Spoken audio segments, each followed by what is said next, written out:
This is my 4-bit binary to decimal 7-segment display. A friend and I made this in about a day. It runs off this 4-bit timer over here, and it is extendable. I could make this go up to 8-bit. I'll probably do that in the future. With this design, it's pretty extendable. There might be some constraints. This was the old design we had.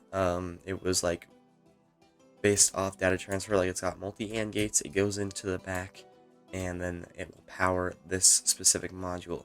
And once all these specific pistons activate, it will then send this data down and send it back. But the problem with this is it was just too tall, and it started bugging out with like 0-tick delay and stuff like that, and the pistons would just leave the redstone block facing down, and then it would just leave that segment on.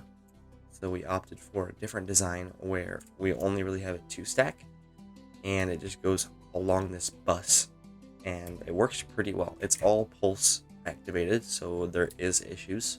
Obviously, this is a prototype, and I'd like to make a better version in the future, especially an 8-bit one with 3 displays. But it has the same concept. We have a 4-bit bus, data bus, that sends the data down, and these collectors will collect all the specific data and hold these pulses in these multi-AND gates.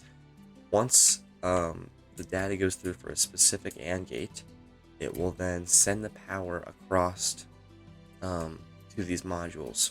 And it works the same as this one, whereas once one of these modules is powered, it will power a certain amount of pistons, push these pistons down, and then send these pistons down as well in the specific arrangement. Or if it's on the bottom, it'll just push these specific pistons in their arrangement that they were set to.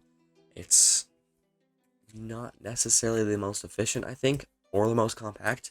I kind of like this design because you can kind of like separate each individual number by itself, and it's like this is 0, 1, 2, 3, 4, 5, 6, 7, 8, 9, 10, 11, 12, 13, 14, 15. And you can keep going. And I think it's really cool.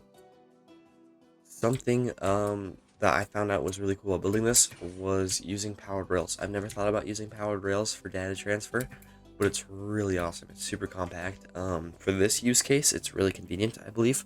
I know there's other use cases that powered rails can be very useful and stuff like that, but I'm relatively new to Redstone, so this was very exciting to find out, because like I can have a 7-lane bus that sends out the data all the way over here with little to no delay, so that it's like it's quick and it's really nice. Like this is a really fast clock, especially compared to this one, because this display would take forever and it would bug out. It would show like X's and stuff like that before like a 4, or it would like flash an 8 every time. Like it was just like super laggy and sketchy just having it super tall.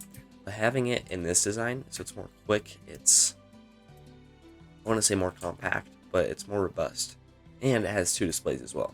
Like, I mean, I could have just had this and it goes to 9, and then that would have been it. It would have just been like this, but just laid flat and be super short.